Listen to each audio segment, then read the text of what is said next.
En ce temps-là, les cantons suisses Uri, Schwyz et Unterwalden appartenaient à l'empereur d'Allemagne, duc d'Autriche. La fierté et l'indépendance des paysans et des montagnards des trois cantons étaient depuis longtemps un sujet d'agacement pour Sa Majesté impériale. Et, quant à la mort de son père, le duc Albert Ier monta sur le trône, il décida d'en finir une fois pour toutes.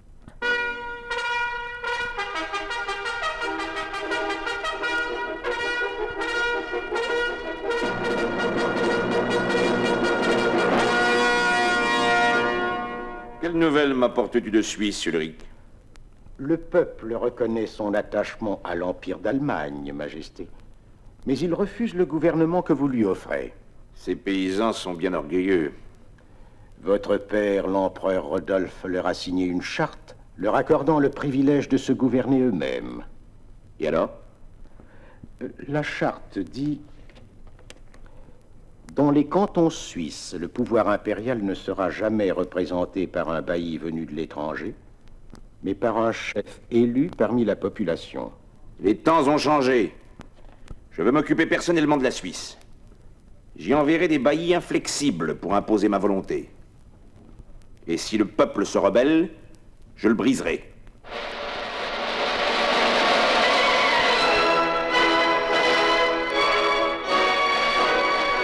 Au mépris de la charte, l'empereur envoya donc en Suisse 2 baillis autrichiens, Landenberg pour Unterwalden, Gessler pour les cantons de Schwyz et d'Uri.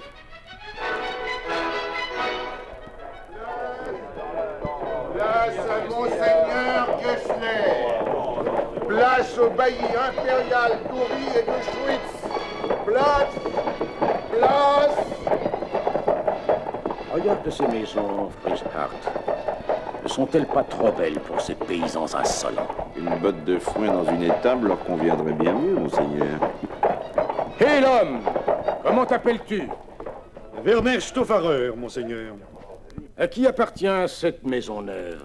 Je la tiens pour ma demeure, mais elle appartient à l'empereur, mon maître. C'est-à-dire à vous, monsieur le bailli. Voilà qui est parlé. Je gouverne ce canton au nom de l'empereur et je ne veux plus que des serfs se construisent des maisons sans ma permission, ni qu'ils se prennent pour les maîtres du pays. On ne l'oublie pas. En avant, vous autres. Veut-il dire que l'empereur d'Autriche ne tient aucun compte de la charte? J'en ai bien peur, Fürst. Nous sommes un peuple libre. Nous n'accepterons pas le joug de ce valet venu d'Autriche. S'il s'arroge le droit de confisquer de simples maisons paysannes, jusqu'où ira son despotisme? Savez-vous ce qui se passe de l'autre côté du lac?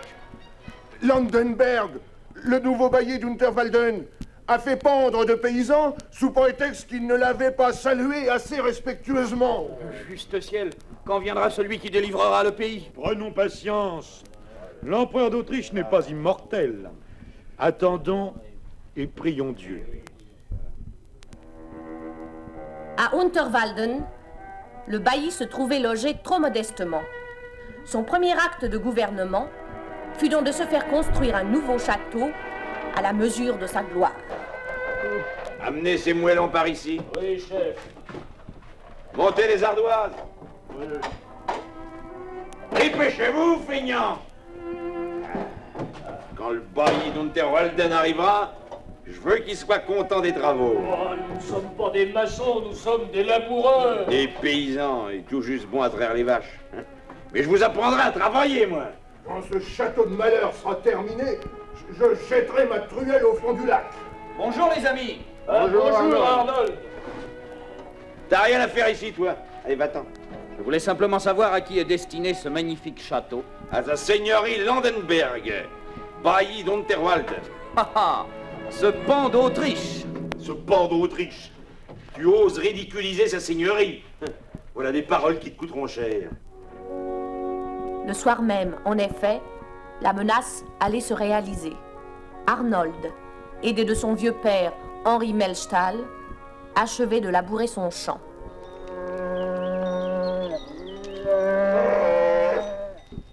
Allez, allez mes bœufs. Il faut finir ce champ avant la nuit. Ah, nos bœufs sont les plus beaux de toute la région. Eh, si le bailli d'Unterwalden les voyait, il en serait jaloux. Tu as eu tort de l'offenser, mon fils. Il nous poursuivra de sa colère. Je n'ai fait que dire tout haut ce que chacun pense tout bas. Mais ce n'était pas le moment, mon fils. Tu as été imprudent. Voilà les reîtres de Landenberg. Ils viennent vers nous. Et ils piétinent nos sillons. C'est à nous qu'ils en veulent, mon fils. Je le crains. Garde ton sang-froid. Et tu, Arnold Metschtal? C'est moi. Tu es bien joli peu. Ils seront mieux à leur place dans les tables de sa seigneurie. Et que voulez-vous dire? Tu as insulté sa grâce. La prochaine fois, tu réfléchiras avant d'appeler le bailli Landenberg le pan d'Autriche. Si vous prenez nos bœufs, nous ne pourrons plus labourer la terre. Si les paysans valent du pain, ils tireront eux-mêmes leur charrue. Allez, vous autres, enlevez le joug et rentrez les bêtes. N'y touchez pas. Résisterais-tu aux ordres du bailli? Ces bœufs sont à moi. De la rébellion? Soldats, saisissez-les! Vous voulez casser un doigt? Il s'échappe. Il court vers la montagne. Rattrapez-le. Tâte-toi, le père! Je te tiens et je ne te lâcherai pas!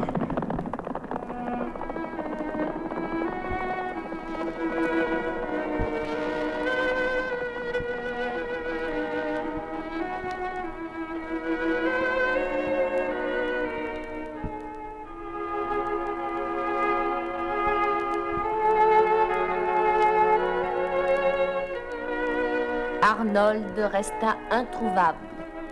Le père fut jeté en prison, les bœufs et la ferme confisqués. Le bailli Landenberg ne décolérait pas. Il se fit amener le vieux Henri Melchtal pour l'interroger lui-même. Comment t'appelles-tu? Henri Melchtal, votre grâce. Où ton fils se cache-t-il? Je l'ignore. Tu mens. Dans ton intérêt, il vaut mieux parler. Je vous ai dit la vérité. Nous allons voir. Hans, appelle le bourreau. Oui, votre seigneurie. Torturez-moi, je ne dirai rien de plus parce que je ne sais rien. Tu es d'accord avec ton coquin de fils pour te révolter contre l'empereur et contre moi-même. Je suis à vos ordres, votre seigneurie. Fais parler cet homme. Et s'il refuse? Crève-lui les yeux.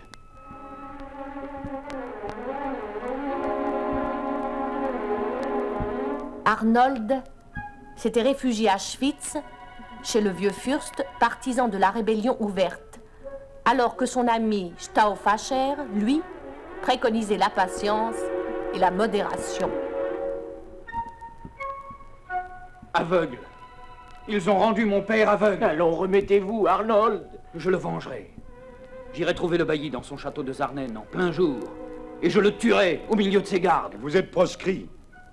Vous n'aurez pas fait 2 pas qu'on vous arrêtera. Restez chez moi, je vous cacherai aussi longtemps que votre vie sera en danger. Mais qui peut venir à cette... Je vais ouvrir. C'est Guillaume Tell, mon gendre. Bonsoir. Entre vite. On nous surveille peut-être. Arnold, je pensais bien vous trouver ici. Guillaume, savez-vous ce que le bailli a fait à mon père? Oui, c'est pour ça que je suis venu. Assieds-toi, Guillaume. Les 2 baillis de l'empereur ont commis trop d'atrocités. Il est temps d'en finir. Les baillis ont la force de leur côté. Nous avons le peuple. Évidemment. Si les 3 cantons se soulevaient ensemble... Chacun recrutera des hommes dans son canton. Je me charge de celui d'Oury.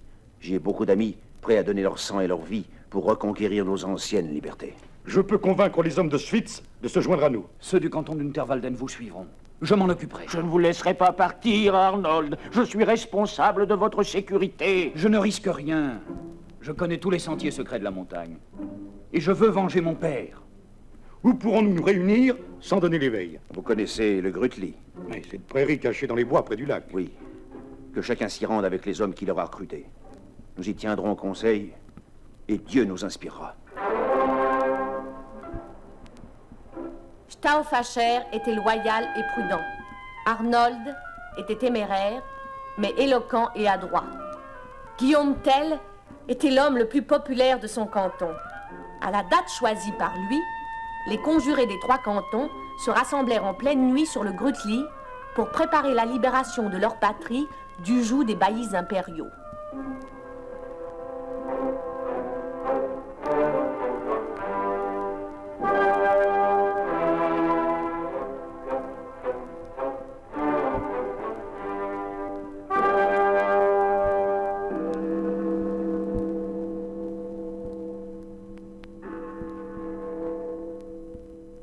C'est la cloche de Salisbury qui sonne 2 heures du matin. Il ne manque plus que Guillaume Tell et ses confédérés. Il ne tardera pas. Monsieur Stoffarer, j'ai vu mon père. J'ai posé ma main sur ses yeux morts. Je le vengerai. Il ne s'agit pas tellement de venger le mal fait dans le passé que de parer celui qui nous menace dans l'avenir. Qui va là? Ce doit être Guillaume Tell. Le mot de passe. Ami du pays. C'est bien lui. Ah, tu as bien tardé, Guillaume. Nous étions Nous avons dû inquiets. faire des détours pour dépister les espions du bailli. Combien avez-vous d'hommes, monsieur Stoffarer? 10. Et vous, Arnold? 10 également. Avec les miens, nous avons 30 compagnons. Siégeons selon les anciennes coutumes. Que l'on plante les épées, signe de la puissance. Il y a ici les confédérés de 3 cantons. Qui présidera? Je propose Guillaume Tell, du canton d'Oury. D'accord. Nous ne fondons pas d'alliance nouvelle. Nous ne faisons que renouveler un pacte qui date du temps de nos pères. Cette terre où nous sommes, nous l'avons défrichée de nos mains. Supporterons-nous l'affront d'y subir une domination étrangère? Nous voulons être libres. Tuons les baillis et leurs soldats. Et tous ceux qui sympathisent avec l'Autriche. Ne répandons pas le sang. Un peuple qui, l'épée à la main, sait se modérer, inspire une juste crainte. L'ennemi est armé, il n'abandonnera pas sans se défendre. Nous le prendrons par surprise. Les châteaux forts de Rosberg et de Zarnen tomberont entre nos mains sans qu'une seule épée se lève. C'est facile à dire. C'est facile à faire. Le 1er de l'an, les paysans entrent au château de Zarnen pour apporter des cadeaux aux baillis. Nous agirons ce jour-là. 10 des nôtres occuperont les portes, les autres envahiront la place. Vous avez raison. Je me charge du château de Rosberg. Ma fiancée est la suivante de la femme du bailli. Elle nous enverra une échelle de corde, et la nuit, j'y ferai monter mes compagnons. Quand nous serons maîtres des châteaux, nous chasserons les baillis hors de nos frontières. Pour l'instant, que chacun supporte stoïquement les tyrans. La moindre imprudence pourrait tout compromettre. Le jour se lève. Il est temps de nous séparer. Faisons notre serment. Nous jurons de ne jamais trahir nos frères. Nous jurons. Jurons. Nous jurons de ne jamais penser à nous-mêmes, mais seulement à l'intérêt de la patrie. Nous jurons. Nous jurons d'être libres ou de mourir en défendant nos droits. Nous jurons. Que Dieu protège notre sainte alliance. Ainsi soit-il.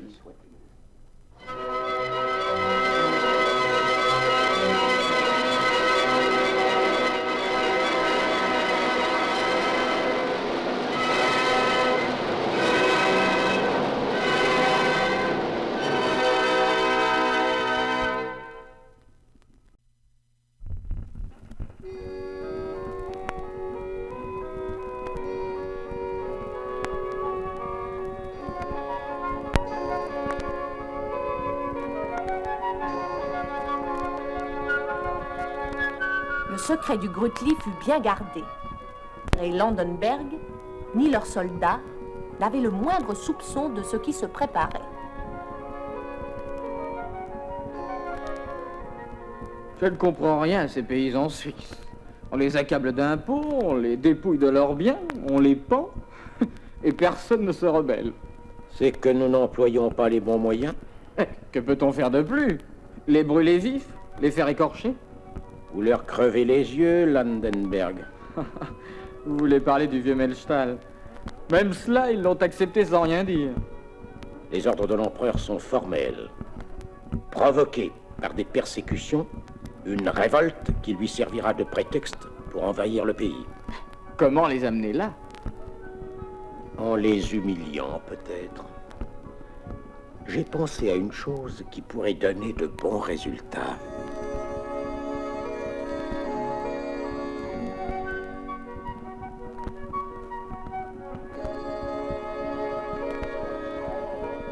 quelques jours de là, un édit fut crié sur la place d'Altorf, dans le canton d'Uri. Au nom de l'empereur, habitants d'Uri, regardez ce chapeau. On va le dresser sur une perche, au milieu de cette place. Et voici la volonté du bailli. Au chapeau doivent être rendus les mêmes honneurs qu'à lui-même. On doit le vénérer à genoux et tête nue. À ce signe, l'empereur reconnaîtra ses fidèles sujets. Quiconque méprisera cet ordre sera emprisonné et ses biens confisqués.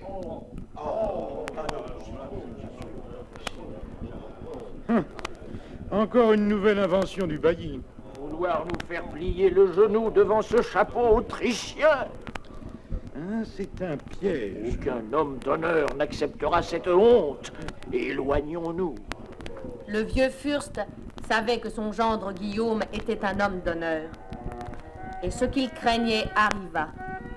Accompagné de son jeune fils Walter, Guillaume Tell entra dans la ville sans qu'on ait pu le prévenir de la ruse du bailli. Oh, la ville est pleine de monde.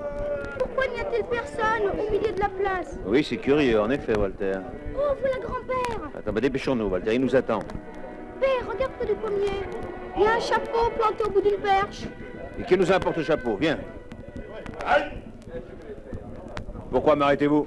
Tu n'as pas fait la révérence au chapeau. En prison. Quoi? On arrête mon père. Au secours, grand-père, grand-père. Citoyen, lâche-le. Je me porte garant pour lui. Accepte ma caution et libère-le. Garde ta caution, elle pourra te servir. Oh, mais alors quoi? Allez, toi, en route pour la prison. Faut pas les laisser faire. Allons, les gars, noyons-les. Du calme, mes amis, du calme. Rébellion! Allez! Révolte! Insurrection! Je vous en prie, mes amis.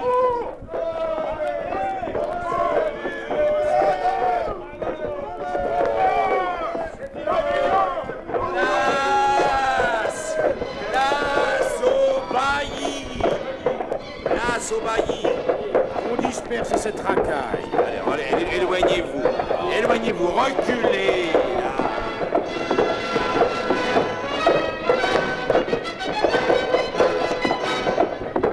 Qui appelle au secours? Nous, votre seigneurie. Cet homme a refusé de saluer le chapeau. Alors nous l'avons arrêté, mais la foule veut nous l'enlever de force. Guillaume Tell, tu résistes à mes ordres? Tu prêches la révolte? C'était un oubli, monseigneur. Pardonnez-moi. On dit que tu es imbattable à l'arbalète. Est-ce vrai? C'est vrai, monseigneur.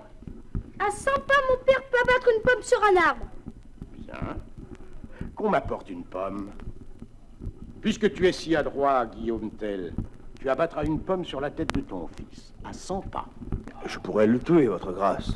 Ton fils n'a-t-il pas vanté ton adresse? N'exigez pas cela, monseigneur. Non, j'aime mieux mourir. Soit. Mais ton fils mourra avec toi. Oh, vous plaisantez à nos dépens, monseigneur. Vous n'êtes pas si cruel. Je ne plaisante pas. Voici la pomme, votre seigneurie. Oh, prenez ma vie, mais épargnez l'enfant. Relève-toi, vieillard. Grand-père, t'agenouille pas devant ce méchant homme. Je n'ai pas peur. Mon père abattra la pomme. Monsieur le bailli, Oh. n'êtes-vous pas touché par l'innocence de cet enfant? Conduisez-le sous le chapeau que son père a refusé de saluer et qu'on pose la pomme sur sa tête. Allons, Guillaume Tell, dans ton arbalète. Je ne tirerai pas. Appelez vos cavaliers et faites-moi massacrer. Je ne veux pas ta vie. Je veux que tu tires. J'ai confiance en toi, père. Tire sur la pomme et touche-la. Écartez-vous. Dieu du ciel, protégez-le. Oh, il a touché la pomme! Merci, mon Dieu. Père, voici la pomme. Je savais bien que tu me blesserais pas. Oh, mon petit, mon petit. Par Dieu, la pomme est percée au beau milieu. Suis-je libre maintenant? Un instant. Je t'ai vu glisser une seconde flèche sous tes vêtements. Que voulais-tu en faire? Réponds. Quelle que soit ta réponse, tu auras la vie sauve. Si j'avais tué mon fils, cette autre flèche était pour vous. Eh bien, sois heureux que je t'ai promis la vie. Attachez-le et qu'on l'embarque sur mon bateau.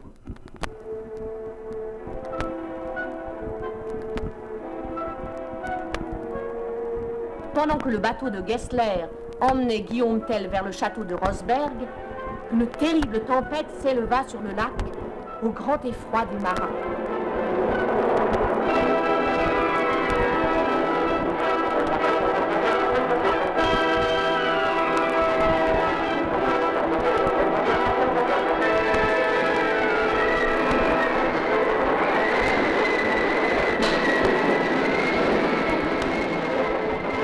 Plus maître de mon bateau. Nous devons nous périr noyés dans ce lac.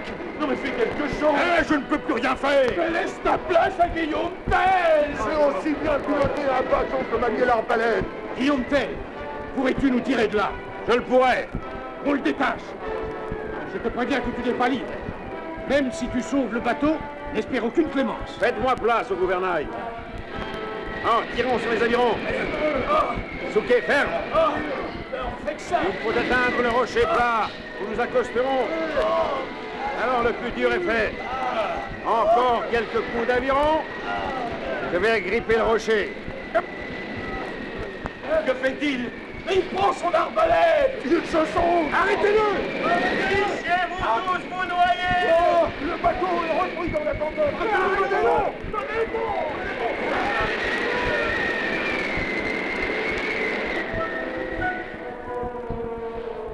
Guillaume Tell se réfugia dans la montagne et ne fut pas long à y retrouver un autre proscrit. Arnold. Guillaume Tell, Dieu soit loué. Vous vous êtes sauvé. Venez avec moi. Pas tout de suite, j'attends le bailli. Et pourquoi pensez-vous qu'il passera par ici? J'ai vu son bateau accoster. Pour gagner cette mer, il doit prendre ce chemin creux. Que comptez-vous faire? Rester à l'affût derrière ce rocher. Quand j'ai abattu la pomme sur la tête de mon fils, je me suis juré que ma prochaine flèche serait pour Gessler.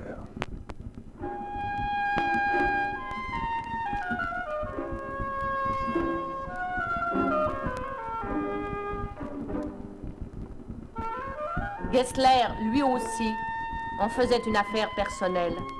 Il s'était juré de remettre la main sur Guillaume Tell et diriger lui-même les recherches.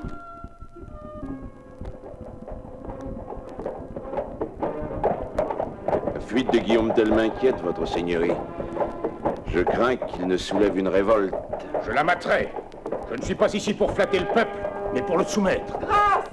Grâce! Monsieur le bailli miséricordieux! Arrière! Que veux-tu? Mon mari est en prison! Mes enfants ont faim! Pitié! Ce n'est pas l'endroit pour présenter une requête. Viens demain au château. Mon mari n'a rien fait de mal, mais rendez-lui sa liberté! Et qu'on me débarrasse de cette insolente! Mais je ne bougerai pas! Je veux qu'on me rende justice! Ôte-toi, ou mon cheval te passera sur le corps! Écrase-moi! Tu ne feras qu'ajouter un crime à ce que tu as commis! Je suis le maître ici, et je veux que tous se plient à ma volonté. Oh, si je n'étais pas une femme! Mais un jour, quelqu'un te demandera des comptes, et celui-là, tout le pays le soutiendra! Tu radotes, bonne femme. Personne n'oserait. Si, moi, Guillaume Tell. L'heure est venue de payer tes crimes, Gessler. Prépare-toi à mourir. Emparez-vous de lui. Trop tard. Oh. La flèche l'a touché en plein cœur. Il est mort.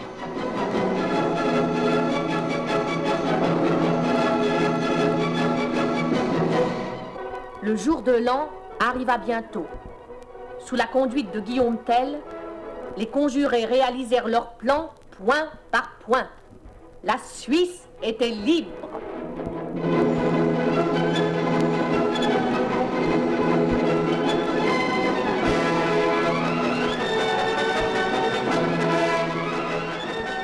Nous avons détruit les châteaux de Rosberg et de Zarnen.